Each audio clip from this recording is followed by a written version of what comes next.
Welcome to another evening of dreadful bedtime stories. My name is Jenny Dreadful, and tonight I'll be reading The Corner Shop by Cynthia Asquith, who I believe her name was designed to give people with residual lisps just... Anyway, grab some warm milk, get comfortable. Peter Wood's executors found their task a very easy one. He had left his affairs in perfect order. The only surprise yielded by his methodical writing table was a sealed envelope on which was written, "Not wishing to be bothered by well-meaning research societies, I have never shown the enclosed to anyone, but after my death all are welcome to read what, to the best of my knowledge, is a true story."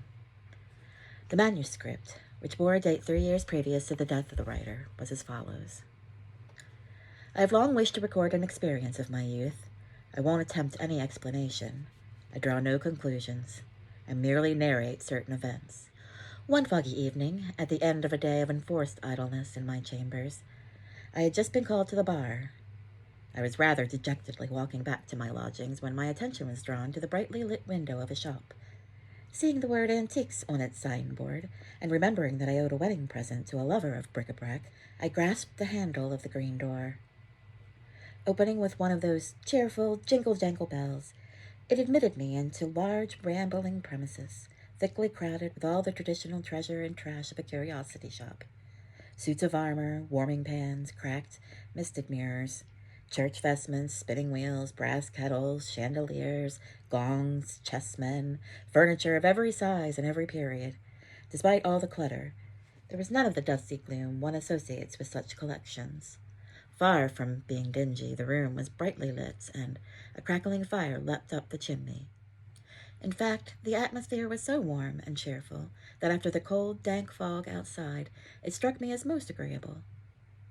At my entrance, a young woman and a girl, by their resemblance obviously sisters, rose from armchairs. Bright, bustling, gaily dressed, they were curiously unlike the type of people who usually presided over such wares. A flower or cake shop would have seemed a far more appropriate setting. Inwardly awarding them high marks for keeping their place so clean, I wished the sisters good evening. Their smiling faces and easy manners made a very pleasant impression on me.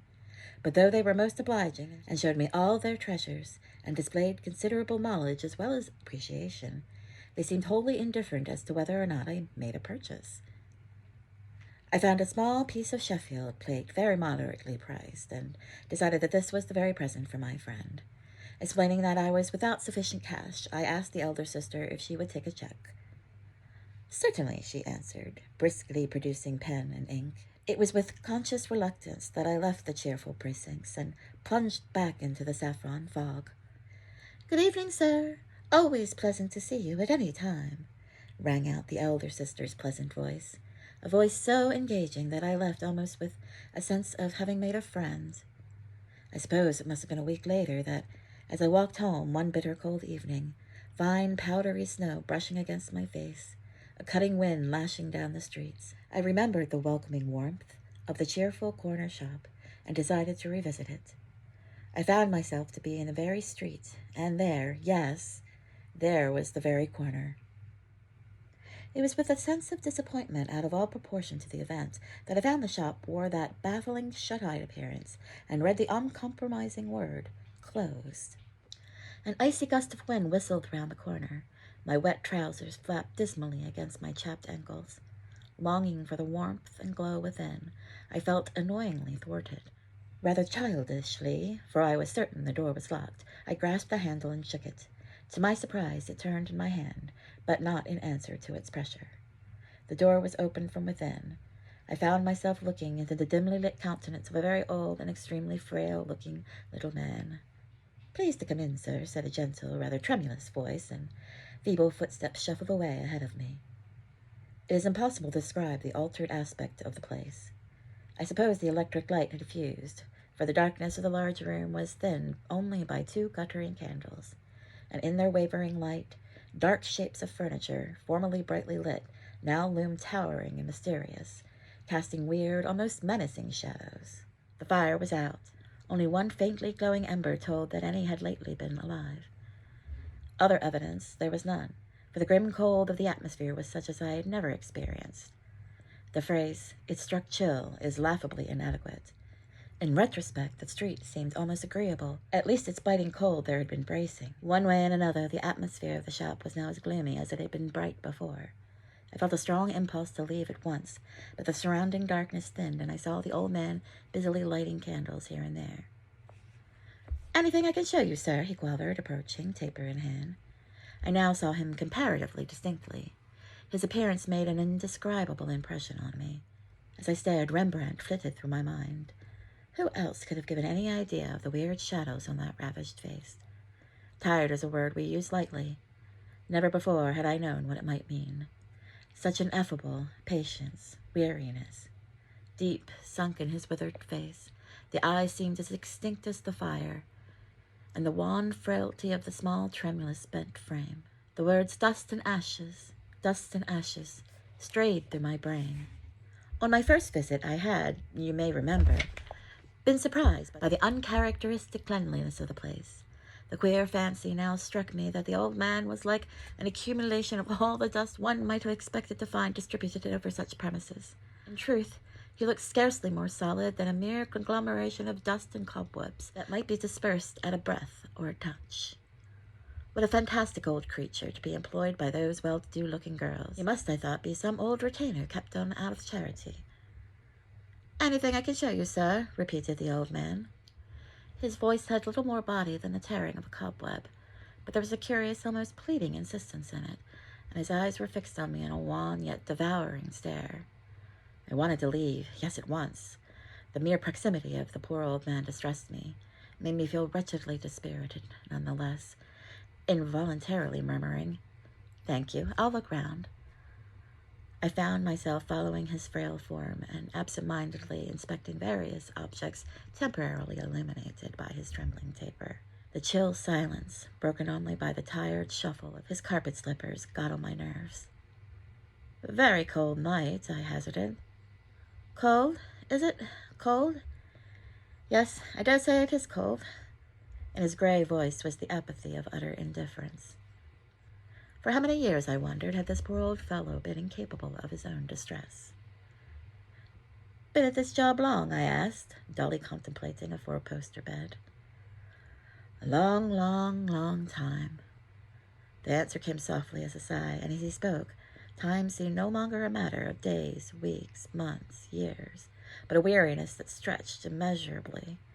Suddenly I began to resent the old man's exhaustion and melancholy, the contagion of which so unaccountably weighed down my own spirits.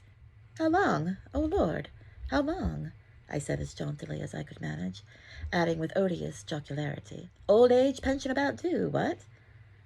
No response. In silence he drifted across the other side of the room. "Quaint piece, this," said my guide, picking up a grotesque little frog that lay on a shelf amongst various other odds and ends. It seemed to be made of some substance similar to jade. Soapstone, I guessed. Struck by his oddity, I took the frog from the old man's hand. It was strangely cold. "Rather fun," I said. "How much?" "half-a-crown, sir," whispered the old man, glancing up at my face.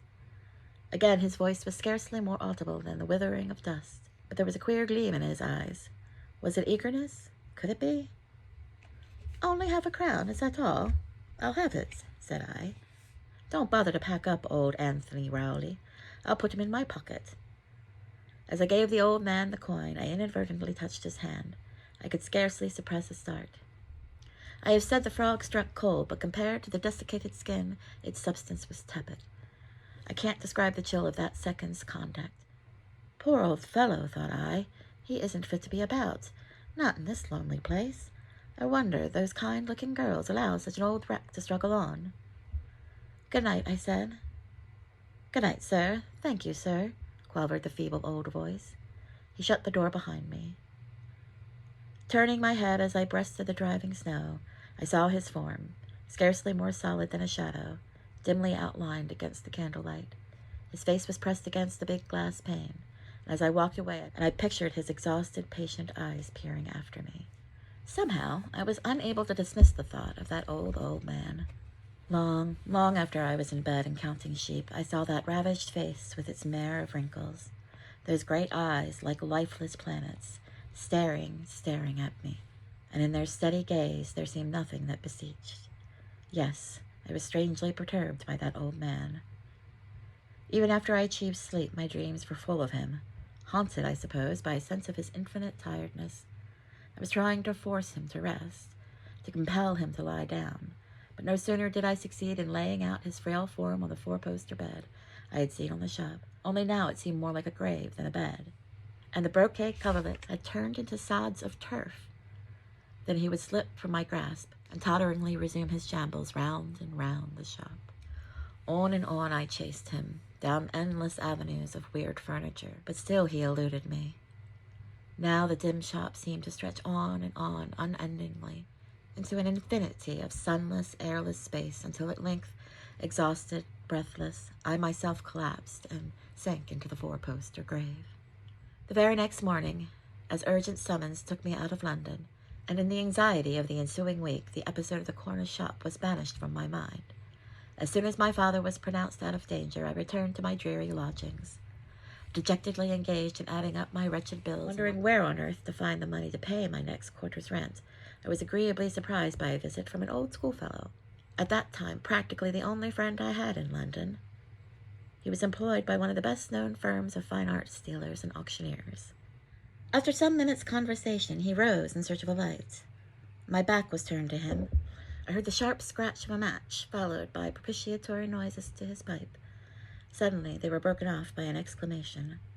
"Good God, man," he shouted, "where did you get this?" Turning my head, I saw he had snatched up my purchase of the other night, the funny little frog, whose presence on my mantelpiece I had all but forgotten. Closely scrutinizing it through a magnifying glass, he held it under the gas jet, his hands shaking with excitement. "Where did you get this?" he repeated. "Have you any idea what it is?" Briefly, I told him that rather than leave a shop empty-handed, I had bought the frog for £0.50. £0.50? My dear fellow, I can't swear to it, but I believe you've had one of the most amazing pieces of luck one hears of. Unless I'm very much mistaken, this is a piece of jade of the Shia dynasty. If so, it's practically unique. These words conveyed little to my ignorance. "Do you mean it's worth money?" "Worth money? Phew!" he ejaculated.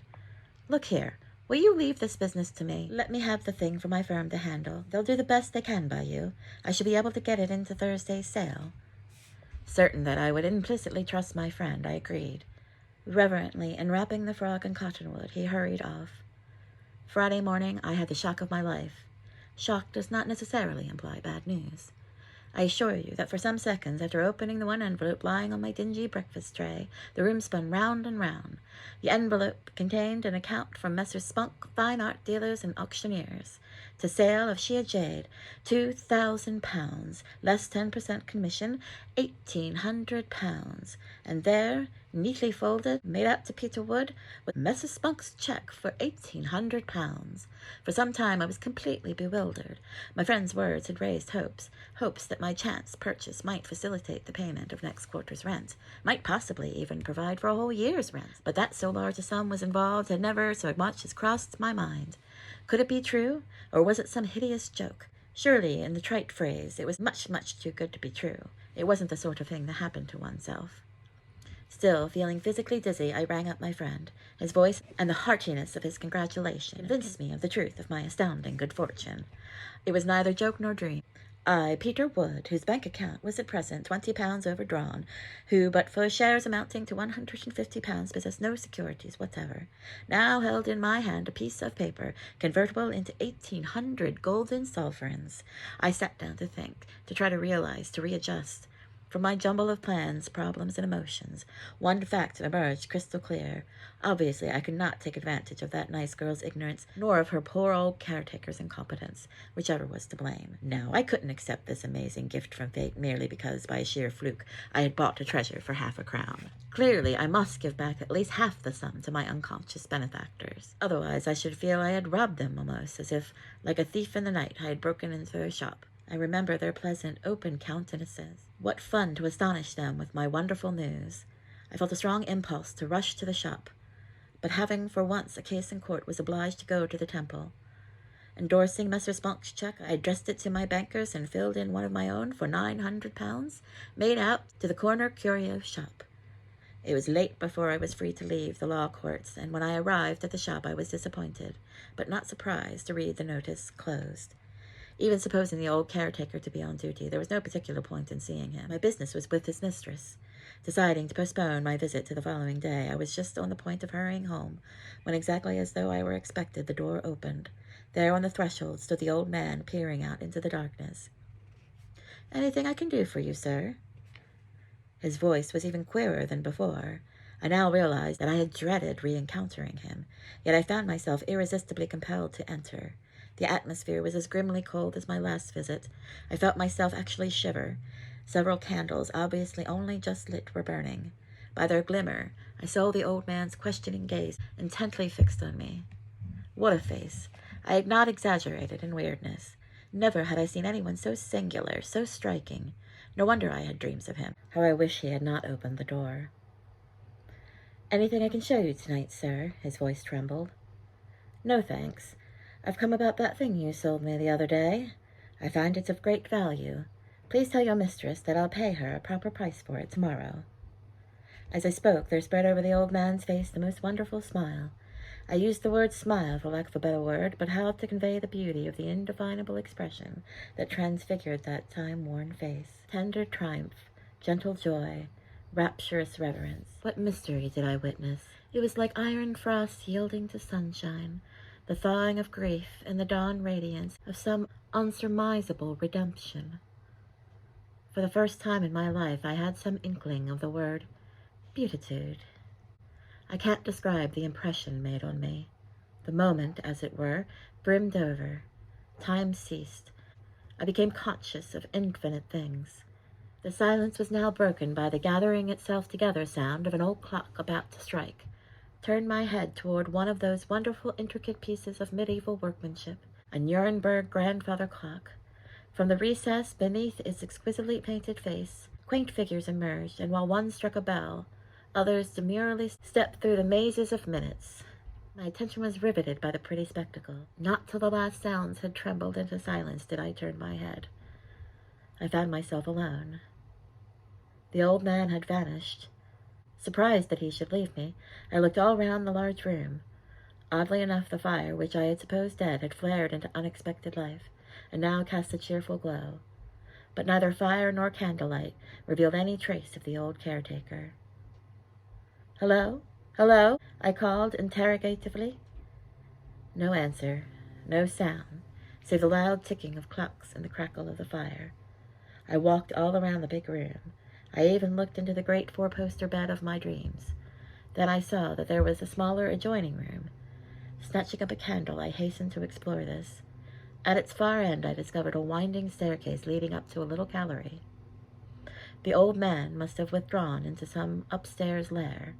I would follow him. I groped my way to the foot of the stairs and began to climb, but the steps creaked under my feet. I was conscious of crumbling woodwork. There was an icy draught. My candle went out. Cobwebs brushed against my face. To go any further was most uninviting. I desisted. After all, what did it matter? Let the old man hide himself. I had given my message. Best be gone. But the main room to which I had returned was now quite warm and cheerful. What had ever made me think it sinister? It was with a distinct sense of regret that I left the shop. I felt balked. I longed to see that radiant face again. Strange old man. How could I have ever fancied that I feared him? The next Saturday I was free to go straight to the shop. All the way there my mind was agreeably occupied, anticipating the welcome the grateful sisters were sure to give me. As the jingle-jangle of the bell announced my opening of the door, the two girls, who were busily dusting their goods, turned to see who came at so unusually early an hour. Recognizing me, to my surprise, they bowed amiably, but quite casually, as though to a mere acquaintance. With such a fairy-tale bond between us, I had expected a very different kind of greeting. I supposed that they had not yet heard the news, and when I told them that I had brought the check, I saw that my surmise was right. They looked quite blank. "Check?" "Yes, for the frog I bought the other day." "Frog? What frog?" I only remember you buying a piece of Sheffield plate." So they knew nothing, not even of my second visit to their shop. By degrees I told them the whole story. They were overcome with astonishment. The older sister seemed quite dazed. "But I can't understand it. I can't understand it," she repeated. "Holmes, the old caretaker, isn't even supposed to admit anyone in our absence, far less to sell things. He merely comes to take charge of the evenings we leave early, and is only supposed to stay till the night policeman comes on duty. I can't believe he let you in and never told us he'd sold you something. It's too extraordinary. What time was it?" "Round about 6, I should think." "He generally leaves at 5:30, said the girl, "but I suppose the policeman might have been late." "It was later when I came yesterday." "Did you come again?" she asked. "Briefly. I told her of my visit and the message I had left with the caretaker." "What an extraordinary thing!" she exclaimed. "I don't begin to understand it, but we shall soon hear his explanation. I expect him at any moment now. He comes in every morning to sweep the floors." At the prospect of meeting the remarkable old man again, I felt a thrill of excitement. How would he look by daylight? Should I see him smile again? "Very old, isn't he?" I hazarded. "Old? Yes, I suppose he is getting on, but it's a very easy job. He's a good, honest fellow. I can't imagine his doing anything on the sly. I'm afraid we've been rather slack in our cataloguing lately. I wonder if he does sell odds and ends for himself. Oh, no, I can't believe it. By the way, can you remember whereabouts this frog was?" I pointed to the shelf from which the caretaker had produced the piece of jade. "Oh, from that odd lot I bought the other day for next to nothing. I haven't sorted or priced any of the things yet. I can't remember any frog. What an incredible thing to happen." At this moment the telephone rang. She lifted the receiver. "Hello, hello. Yes? Miss Wilson speaking. Yes. Mrs. Holmes? What is it?" A few seconds' startled pause, and then, "Dead? Dead? But how? Why? Oh, I am sorry." After a few more words, she replaced the receiver and turned to us, her eyes full of tears. "Oh, Bessie," she said to her sister, "poor old Holmes is dead. When he got home yesterday, he complained of pain, and he died in the middle of the night. Heart failure. No one had any idea there was anything the matter with him. Oh, poor Mrs. Holmes. What will she do? We must go to her at once." Both girls were so much upset that I thought it best to leave. The singular old man had made so haunting an impression upon me that I was deeply moved to hear of his sudden death. How strange that, except for his wife, I should have been the very last person to speak with him. No doubt pain had seized him in my very presence. That was why he had left so abruptly without a word. Had death already brushed against his consciousness? That lovely, inexplicable smile, was that the beginning of the peace that passes all understanding? Next day I told Miss Wilson and her sister all the details of the fabulous sale of the frog and presented my check. Here I met with unexpected opposition. The sisters showed great unwillingness to accept the money. It was, they said, all mine. Besides, they had no need of it. "You see," explained Miss Wilson, "my father had a flair for this business, amounting to a sort of genius. He made quite a large fortune. When he became too old to carry on the shop, we kept it open, partly out of sentiment, partly for the sake of occupation. But we don't need to make any profit. At last I prevailed upon them to accept the money, if only to spend it on the various charities in which they were interested. It was a relief to my mind when the matter was settled. The extraordinary incident of the jade frog made a bond between us, and in the course of our amicable arguments we became very friendly. I fell into a way of dropping in on them quite often, and I soon began to quite rely on their sympathetic companionship. I never forgot the impression made on me by the old man, and often questioned the sisters about their poor caretaker, but they had nothing of interest to tell me. They merely described him as an old dear who had been in their father's service for years and years. No further light was thrown on his sale of the frog.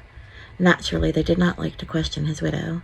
One evening, while I was having tea in the inner room with the elder sister, I picked up a photograph album and came on a remarkably fine likeness of the old man. There, before my eyes, was that strange, striking countenance. But evidently this photograph had been taken many years before I saw him. The face was fuller and not yet acquired the frail, infinitely wearied look I remembered. But what magnificent eyes! There certainly was something extraordinarily impressive about the man. "What a splendid photograph of poor old Holmes," I said. "Photograph of Holmes? I'd no idea there was one.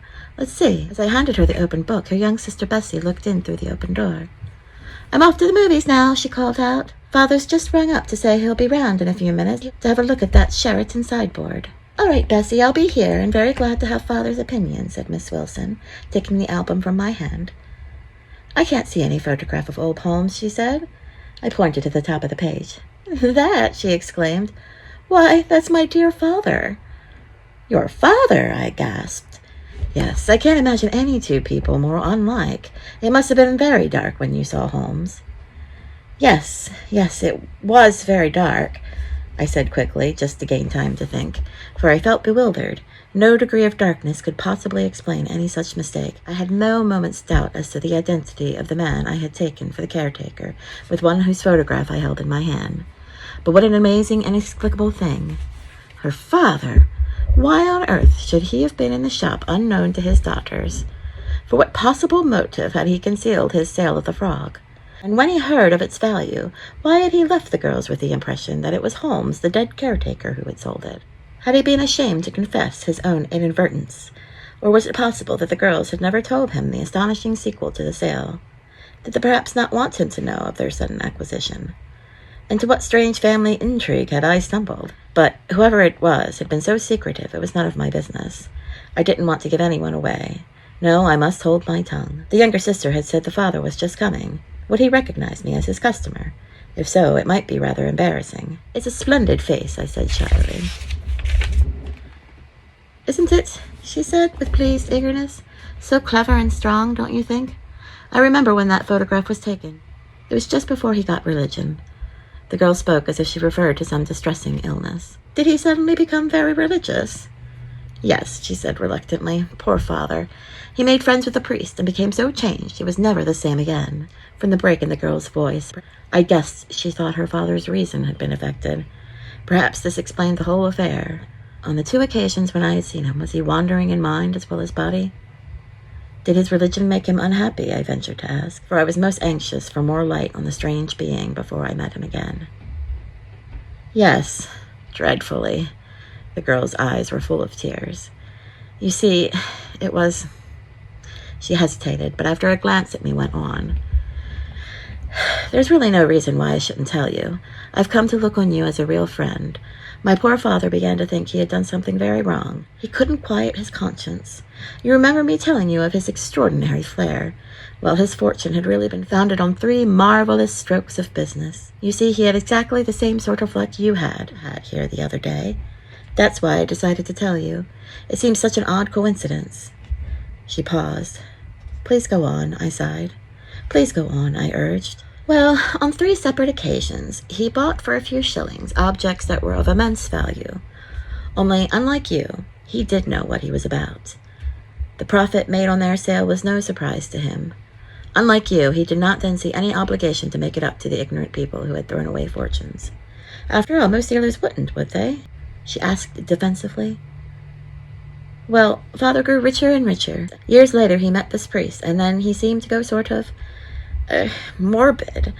He began to think that our wealth had been founded on what was really no better than theft. He reproached himself bitterly for having taken advantage of those 3 men's ignorance. Unhappily, in each case, he succeeded in discovering what had ultimately happened to those he called his victims. Most unfortunately, all 3 customers had died destitute. This discovery made him incurably miserable. 2 of these men had died without leaving any children, so as no relations could be found, my father was unable to make amends. The son of the 3rd he traced to America, but there he too had died, leaving no family, so poor father could find no means of making reparation. That was what he longed for, to make reparation. His failure preyed and preyed on him until his poor dear mind became quite unhinged. As religion gained stronger and stronger hold on him, he took a queer sort of notion into his head, a regular obsession. The next best thing to doing a good deed yourself, he would say, is to provide someone else with the opportunity, to give him his cue. In our sins Christ is crucified afresh. Because I sinned against him thrice, I must somehow be the cause of 3 correspondingly good actions that will counterbalance my own sins. In no other way can I atone for my crimes against Christ, for crimes they were. In vain we argued with him assuring him he had done only as nearly as all other men would have done. It was no use. Other men must judge for themselves. I have done what I know to be wrong, he would moan. He grew more and more fixed in his idea of... I have done what I know to be wrong, he would moan. More and more fixed in his idea of, expiation. It became positive religious mania. Determined to find 3 human beings who, by their good actions, would, as it were, cancel out the pain caused to divinity. By what he called his 3 crimes, he busied himself in finding insignificant-looking works of art, which he would offer for a few shillings. Poor old father, never shall I forget his joy when one day a man brought back a vase that he had bought for 5 shillings and then discovered to be worth £600. I think you must have made a mistake, the man said. Just as you did, bless you. 5 years later, a similar thing occurred, and he was oh so radiant. 2 of humanity's crimes cancelled out, 2/3 of his expiation achieved. This followed years and years of weary disappointment. I shall never rest. I can't. No, never, never, until I find the 3rd, he used to say. Here the girl began to weep. Hiding her face behind her hands, she murmured, Oh, if only you had come sooner. I heard the jingle-jangle of the bell. How he must have suffered, I said. I'm so glad I have the luck to be the 3rd. Is he satisfied now? Her hands dropped from her face. She stared at me. I heard footsteps approach. I'm so glad I'm going to meet him again, I said. Meet him, she echoed in amazement as the footsteps neared. Yes, I may stay and see your father, mayn't I? I heard your sister say he would soon be here. Oh, now I understand, she exclaimed. You mean Bessie's father. But Bessie and I are only stepsister. My poor father died years and years ago.